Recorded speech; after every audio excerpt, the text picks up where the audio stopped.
Pero doon sa mga kagaya po nito, nanghihingi ho ako ng advices, no.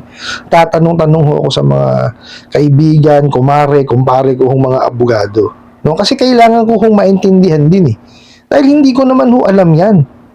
Ano po, ako yung maniningil, hindi naman ho ako abogado eh. Kagaya ho niyan, kailangan kong malaman yung legalidad kung po pwede ba. Okay? So, mahirap kasing i-take yung risk eh. May nagtanong sa akin, hello po, ask ko lang po, kasi due date na po ako sa OLA. Bali, hindi ko na po na-open yung account ko sa OLA. Ang gusto nila mangyari, yung binibigay nilang code of payment, dun ako magbayad. Okay lang po ba na bayaran ko yon galing sa binigay nilang code? Safe po ba yun? O dapat sa mismong app ako mag-settle ng payment? Salamat po sa response. Alright. Napakagandang katanungan po nito, pero bago natin sasagutin, bitahan ko muna sana kayo na pakisuportahan po sana aking mga social media accounts sa YouTube, Facebook, and TikTok. Pagpasensya nyo na po ang itsura ko, kagagaling ko lang sa labas. Nanghuhulas po ako, no? Pasensya na ho kayo. Okay. Tawag dito. Ang sabi nyo po is hindi nyo na ma-access, no, yung inyong account sa OLA. No, gusto nyo magbayad, tapos binigyan kayo ng code. Okay. Tinatanong nyo kung safe. Okay. Actually, marami hong ganitong katanungan sa akin, no? At talagang pinag-aralan ko hong maigi, no, kung ano ho yung sasagot sa inyo. Nagtanong-tanong ho ako, no, sa aking mga kaibigan na abogado, no, at isa lang ho ang sinabi nila sa akin. No, kailangan daw ho talaga is kung yung payment po ninyo is through apps, dapat through apps kayo magbayad. No, kasi ho, sa dami ho ng mga scammer, no, ngayon, mahirap ho na yung code lang ang gagamitin po ninyo. Baka mamaya, hindi ho mag-reflect, no, as payment. No? Biruin nyo, binayaran nyo pa, tapos hindi rin naman mapopost sa kanila as payment po ninyo. Marami yung nangyayaring ganyan. Actually, meron ho akong isa pang pinag-aaralan, no, na ganyan ho ang case, no. Nagbayad daw ho siya. Ang problema, sinasabi nung OLA, hindi daw pumasok sa system nila. Well, hindi na problema nung nung kliyente yun, bayad siya eh. 'Di ba? As long as may proof kayo ng payment po ninyo, wala ko silang magagawa doon. Ngayon, yung sa case niyo kasi, no, yung sa kasi sa app mismo yung magti-trigger para makapagbayad kayo di ba? Ang mabigat lang, hindi niyo siya ma-open. Ngayon, siguro ho, gawin nyo is i-troubleshoot nyo muna. Siguro ho, mag-login kayo ulit, no? O di kaya, patayin yung cellphone po ninyo, tapos log out, tapos login, no? Hindi pa rin umubra, i-check nyo ho muna sa mga App Store, Play Store, o kung saan mang store yan, tingnan nyo kung nandun siya. No? Tapos, tsaka nyo siya i-update. Kasi baka mamaya, kailangan lang ng update. No, ngayon kung wala naman na siya dun sa mga app stores or kung anumang store yan, most probably yan maraming na-receive na mga complaint yan, no? Kaya siguro tinanggal nung App Store o Play Store o kung anong store nga yun, di ba? Kasi ganyan ho yan Pagka ho maraming mga nare-receive na complaint yan, mababa ho ang review, tinatanggal po nila. Okay? Ngayon ho, yung sa check nyo rin po kung merong email sa inyo. No, nung kayo nung una nyo siyang dinownload. Baka mamaya ho kasi may in-email sa inyo na kung paano magbabayad, baka nandun din po yung reference number o kung anong code yung kailangan yung gamitin para kayo makapagbayad.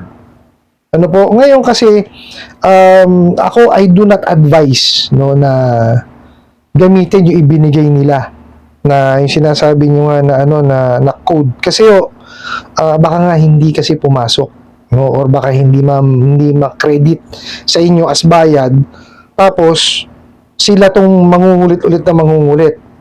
Okay? Mahirap po kasi yun. Sa kagaya, ulitin ko sa inyo, Marami yung mga scammer ngayon. Ay baka mamaya ma-scam pa kayo. No, ngayon, pag dumating mo sa punto na kinukulit kayo, sasabihin na ba't hindi pa kayo nagbabayad, no? Eh sabihin niyo sa kanila na hindi ka mo tama. Nabibigyan mo ko ng code. Eh hindi ko naman alam kung safe yan kung ano man, di ba? Tsaka sabihin nyo, nagdumulugo kayo sa abogado, pero mas maganda ho yun, dumulog kayo sa sa abogado Pero nagtanong na po ako, no, sa kanila na ho nagsabi. Ang pinagtanungan ko 4, no, ang sabi ho nila, hindi advisable na magbayad using the code na ibinigay lang nila talaga. Kasi kung ang manner of payment nyo talaga is dun sa app, yun lang ho talaga ang dapat nyo gamitin. Okay, ngayon, kung nag-apply kayo sa kanila at binigyan na kayo ng reference number, ayun yung po pwede nyo gamitin. Pambayad talaga. Pero yung kagaya niya sa inyo, hindi nyo na ma-access yung app, no? Tapos bibigyan kayo ng code. Medyo nakakatakot ho kasi. No, lalo kung link, nako po, wag ho kayong click ng click, lalo pagka link, baka mamaya manakawan pa kayo ng kung ano diyan sa mobile phone ninyo o sa computer po ninyo. Ho ba? It's better to be safe than sorry. Mahirap po kasi yun no? Ang ho dyan, ipaintindi nyo sa kanila. Ngayon, kung ayaw nilang makinig, sila ho may problema nun. Di ho ba? Kasi, actually, fault nila yan Di ba? Kasi in the first place, dapat naging maayos yung kanilang pagpapatakbo ng kanilang kumpanya. Kasi kung maganda sila magpatakbo, malamang walang mga pangit na review yung kanilang mga apps. So, hindi maaalis sa App Store, Play Store, o kung saan mang store yan, di ba? O sila rin na may diferensya niyan.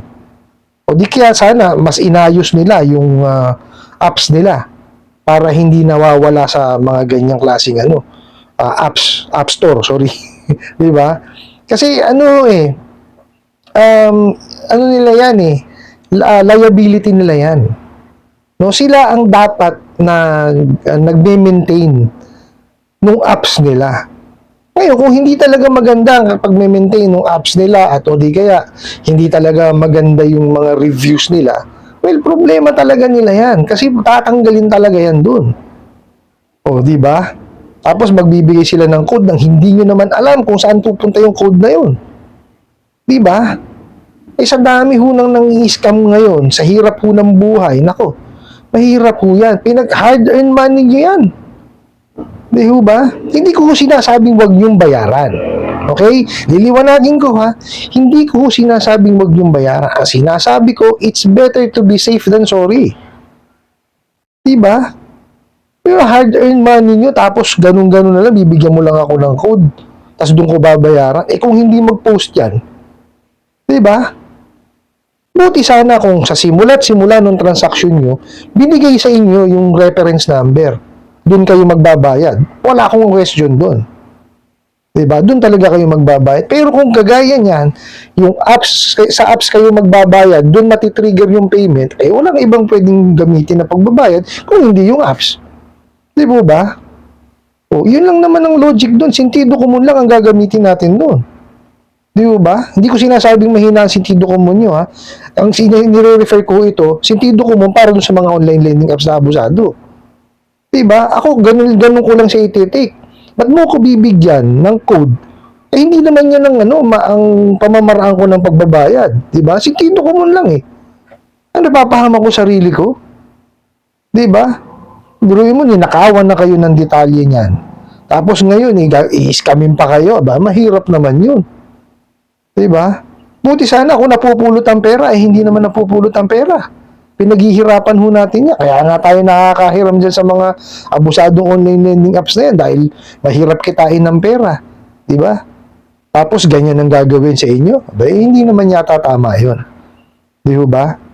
Ulitin ko po, hindi ko sinasabi sa inyong wag niyong bayaran. Ang sa akin lang, it's better to be safe than sorry. Kasi hindi yan yung talagang manner of payment nyo Hindi naman talaga dyan kayo po magbabayad Kasi sa kanila through apps Di ba? Mas mainam siguro yan kung nag-email sila sa inyo na kung may mangyari man sa apps nila, dito kayo magbayad ng sa reference number na to. Pero dapat yun, isinend sa inyo simultaneous dun sa simula pa lang ng transaction. 'Di ba? Hindi yung kagaya ng ganyan kung kailan nawala yung apps nila tsaka kayo bibigyan ng code. Abe, delikado yun. 'Di ba? Kagaya nga kung sinabi ng ni attorney, mahirap yan. Baka mamaya ma-scam pa. 'Di ba? Ako kasi ayoko kasing nagbibigay ng advices or ng aking opinion nang wala ho akong backup na na kailangan ko magtanong eh. 'Di ba? Kasi kailangan maiintindihan ko maigi yung sasagutin ko. Di ba? Hindi ho ako basta-basta na, basa ako ng tanong, ito maganda to, sasagutin ko. Hindi ho. No, yun sa mga tanong na base ho sa experience ko, most probably yes, I'll do that kagad. Pero doon sa mga kagaya po nito, nanghihingi ho ako ng advices, no. Tatanong-tanong ho ako sa mga kaibigan, kumpare ko hong mga abogado. No, kasi kailangan ko hong maintindihan din eh. Dahil hindi ko naman ho alam yan. Ako yung maniningil, hindi naman ho ako abogado. Kagaya ho niyan, kailangan kong malaman yung legalidad kung po pwede ba. Okay? So, mahirap kasing i-take yung risk eh. Kung hindi pumasok sa inyo, magaya ho kayo dun sa iba, di ba? May proof of payment sila, pero hindi nagpupos, kinukulit pa rin sila. Nakita niyo yung abalang gagawin nila, binayaran niyo na, nagsumikap kayong bayaran sa takdang panahon at takdang oras, no? Tapos sasabihin hindi daw nag-push, kukulitin pa rin kayo. Hindi naman yata tama 'yon. Di ba? Baka mamaya ganyan din ho mangyari sa inyo, mahirap po. No, sabihin niyo sa kanila, nanghingi kayo ng abiso sa sa mga kinauukulan, yun kamong ang ina-advise sa inyo na kailangan kung saan talaga nagsimula yung utang, doon bayaran. Kung sa app siya galing, sa app kayo magbabayad kasi doon nagtitrigger yun eh. Yun ho yung trigger para kayo makapagbayad. Hindi yung code na ibinibigay sa inyo na bago. Di ba? Pero kung simula pa lang po nung transaction nyo, binigyan na kayo ng code o ng reference number, no questions asked, gamitin nyo po. Di po ba? Kaya lang ito kasi, nung hindi na ma-access yung apps, tsaka kayo binigyan ng code, delikado yun. Di ba? Medyo magdadalawang isip, tatlong isip kayo dyan. Diba? Hard-earned money nyo ho yan. Di ba? Hindi ho napupulot ang pera ngayon. No? Ulitin ko po hindi ko kayo inaabisuhan na wag bayaran. Bayaran nyo siya. Kaya lang, doon sa safest way nyo siya bayaran, using the apps. Kasi doon nagsimula yung transaction eh. Di ba? Yun lang ho naman ang lohika nun eh. Di ba? Pagka ang transaction yun sa pagbabayad talaga simula't simula is through apps, through apps tayo. Pero yan, kung nag-apply kayo, binigyan kayo ng reference number agad, doon na gamitin nyo. Di ba? Or di kaya, through apps plus may reference number pa, sige, wala namang problema, bayaran po ninyo. Di ba? Kasi mahirap ko, baka mamaya mabaliwala lang. Po? I hope nasagot ko po itong katanungan na to at sana po ay makatulong. Maraming salamat po sa inyong walang sawang pagsuporta at panonood sa aking mga videos. Maraming salamat po sa inyong pag-like, pag-share, pag-comment at pagtatanong. And kunin ko na rin po itong opportunity na to na imbitahan po sana kayo na pakisuportahan po sana ang aking mga social media accounts sa YouTube, Facebook, and TikTok. Hanggang sa muli po. Yun lang.